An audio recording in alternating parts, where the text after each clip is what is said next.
Hi friends, myself Mansoori Abrar. I am from ISET અને હાલ હું ઉચ્ચતર માધ્યમિક શાળા કડિયાળી જાફરાબાદ અમરેલીમાં હાલ ગેસ્ટ વીટી તરીકે કાર્યરત છું. મિત્રો, આપણો સેશન ચાલે છે અત્યારે હાઇડ્રો પાવર સ્ટેશન. આની પહેલાં આપણે સમજ્યા હતા thermal power station. Thermal power સ્ટેશનની અંદર આપણે વિવિધ પ્રકારનું બધું એની વસ્તુ જોઈ હતી, કઈ રીતે કાર્ય કરે છે અને એવું બધું. હવે આપણે જોઈએ છીએ એ કેવું જોઈએ છે, હાઇડ્રો પાવર સ્ટેશન જોઈએ છે. અત્યારે હાઇડ્રો પાવર સ્ટેશનમાં આપણે ગયા સેશનમાં જોયું હતું આપણે તેની સ્થળ પસંદગી કઈ રીતે કરવી. હવે એનું આપણે વર્ગીકરણ, એટલે કે કોઈ પણ પાવર પ્લાન્ટ હોય તો એનું વર્ગીકરણ અલગ અલગ રીતે થાય છે. એમાંથી આપણે A, B, C અને Dની અંદર વર્ગીકરણ કરવાનું છે, બરાબર. એમાં હેડ આવશે, લો હેડ આવશે, ઓટોમેટિક પ્લાન્ટ, બોઇલર, કઈ રીતે બેઝ, એનો પીક લોડ સ્ટેશન, એવી અલગ અલગ પ્રકારની બધી વસ્તુ આવશે. તેની અંદર આપણે તેનું વર્ગીકરણ જોવાનું છે. હાલો આપણે એનું વર્ગીકરણ જોશું. ત્યારે આમાં તમે જોઈ શકો છો કે હાઇડ્રો પાવર સ્ટેશનનું વર્ગીકરણ વિવિધ મુદ્દાઓ પર આધારે કરી શકાય છે. તેનું અલગ અલગ વિવિધ મુદ્દાઓને આધારિત કરી શકીએ, જેમ કે તેનો પાણીનો ફ્લો, હેડ, ઓપરેશનનો પ્રકાર વગેરે, બરાબર. તો એમાંથી પહેલું આપણે એ જોશું. એની અંદર શું છે કે હેડ આધારિત વર્ગીકરણ. આ છે એ વાળું, બરાબર. એ શું છે? એ હેડ આધારિત વર્ગીકરણ. તે આ હેડ એટલે શું એ પહેલાં તો આપણે સમજવું પડશે. ડેમમાં પાણીનું લેવલ અને પાવર હાઉસમાં ટર્બાઇન લેવલના તફાવતને હેડ કહેવામાં આવે છે. એટલે ડેમની પાણીનું લેવલ, ડેમની ઉપર જે પાણી રહેલું છે એ જ્યારે ટર્બાઇન ઉપર પડે એ બંનેની વચ્ચે જે જગ્યા રહેતી હોય છે તેને શું કહેવામાં આવે છે? હેડ. તેને હેડ કહેવામાં આવે છે. આ હેડને આધારે હાઇડ્રો પાવર સ્ટેશનને 3 વિભાગમાં વહેંચી શકાય છે. આ હાઇડ્રો પાવર સ્ટેશનને કેટલામાં? 3 ભાગમાં વહેંચી શકાય છે. તેની અંદર 3 ભાગ પડે છે. હાઈ હેડ પ્લાન્ટ પહેલું આવે, જે એકદમ ઉપર હોય તેને શું કહેવામાં આવે છે? હાઈ હેડ પ્લાન્ટ. બીજો એની વચ્ચે હોય છે એને કહેવામાં આવે છે મીડિયમ હેડ પ્લાન્ટ. વચ્ચેનું આવે છે એને શું કહેવામાં આવે છે? મીડિયમ હેડ પ્લાન્ટ. અને ત્રીજા તબક્કામાં આવે છે તેને શું કહેવાય? લો હેડ પ્લાન્ટ, એટલે નીચે લેવલનો પ્લાન્ટ. પછી પહેલાં એમાંથી આપણે હાઈ હેડ પહેલું જોશું. હાઈ હેડ પ્લાન્ટ, જે પ્લાન્ટમાં હેડ 300 મીટરથી વધારે હોય, એટલે તેની ઊંચાઈ એની ઊંચાઈ કેટલી હોવી જોઈએ? 300 મીટરથી વધારે હેડ હોય તેને હેડ પ્લાન્ટ કહેવામાં આવે છે. હવે બીજો આવ્યો મીડિયમ પ્લાન્ટ, એનેથી નીચો, એટલે એની ઊંચાઈ કેટલી હોવી જોઈએ? 60 મીટરથી 300 મીટરની વચ્ચે, એટલે 60થી એટલે 300ની વચ્ચે હોય તેને કહેવામાં છે મીડિયમ પ્લાન્ટ. એટલે આ તમને કીધું એમ ટર્બાઇનની ને ઉપરથી ડેમની ઉપરના લેવલની બંનેની વચ્ચેનું ડિસ્ટન્સ છે. એના પછી આવશે લો હેડ પ્લાન્ટ, બરાબર. આ પ્લાન્ટ શું કહેવામાં આવે છે? જે પ્લાન્ટમાં હેડ 60 મીટરથી ઓછી, એટલે પેલું હાઈ હેડમાં આપણે શું યાદ રાખવાનું? 300થી વધારે એને શું કહેવાય? હાઈ હેડ. પછી 60થી 300ની વચ્ચે હોય તેને કહેવામાં આવે છે મીડિયમ. અને ત્રીજું 60થી ઓછા, 60 મીટરથી ઓછું હોય તે શું કહેવામાં આવે છે? મીડિયમ લો હેડ, બરાબર.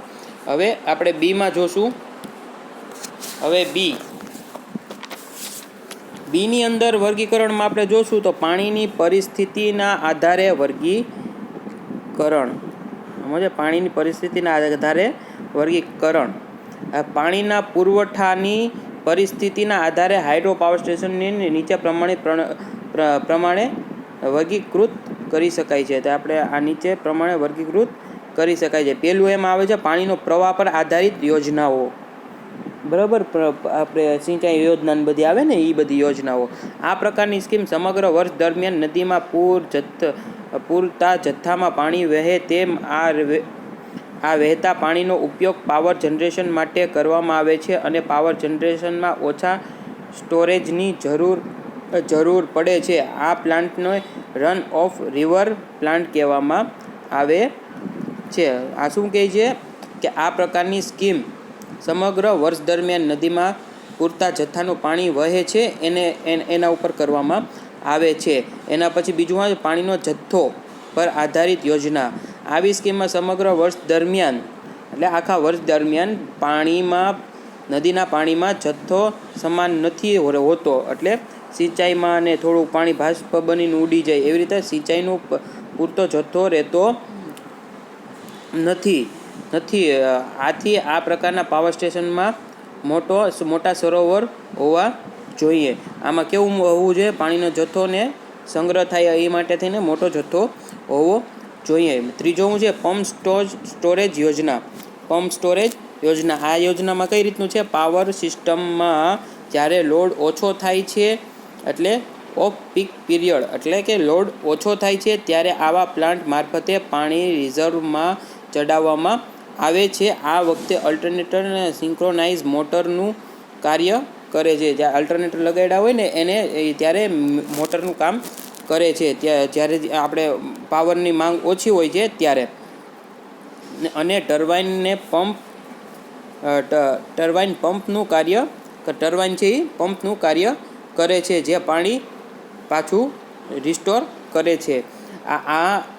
આમ કરવાથી લોડ ફેક્ટરમાં વધારો થાય છે અને રિઝર્વમાં લેવામાં આવેલ પાણી ફરીથી ઉપયોગમાં લઈ શકાય છે. જે પાણી ઉપયોગ થઈ ગયું છે એને ફરીથી આપણે યુઝ કરી શકીએ.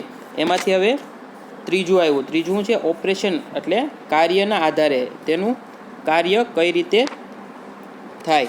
તેમાં કાર્યમાં પહેલું છે મેન્યુઅલ એડેડ પ્લાન્ટ એટલે આપણે સ્વચાલિત મેન્યુઅલી એટલે આપણે હાથે ઓપરેટ કરી શકાય તેવું આવા યંત્રો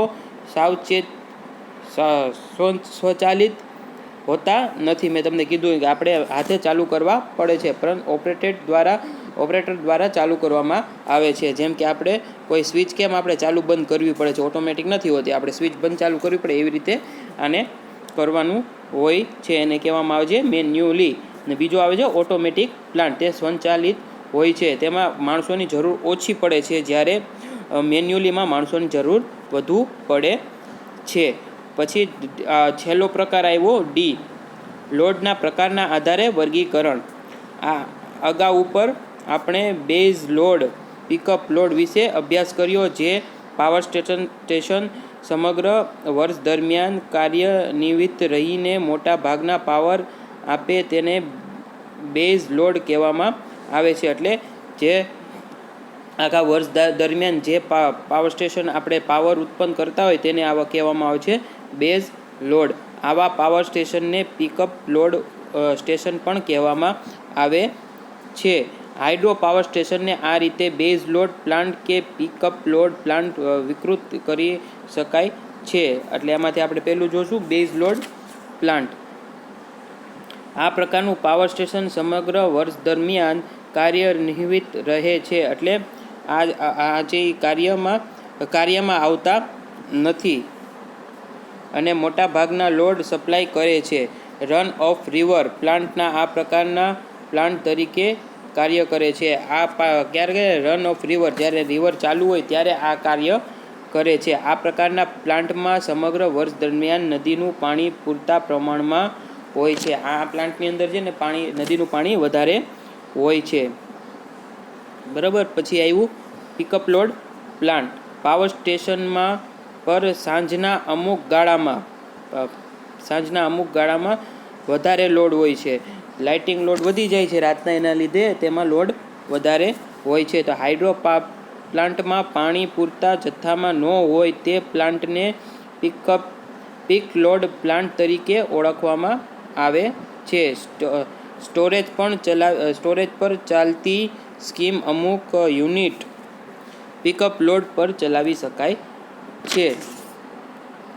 પૂરતો જથ્થો ન હોય ત્યારે આ પિકઅપ લોડનો ઉપયોગ કરવામાં આવે છે. તો આજનો આપણે આ સેશન અહીંયા પૂરું કરીએ છીએ. હવે બીજા સેશનમાં આપણે તેના હાઇડ્રો પાવર સ્ટેશનના અંગો, તેમાં કેવા કેવા પ્રકારના અંગો હોય છે એના વિશે સમજશું. ત્યાં સુધી બાય, ટેક કેર.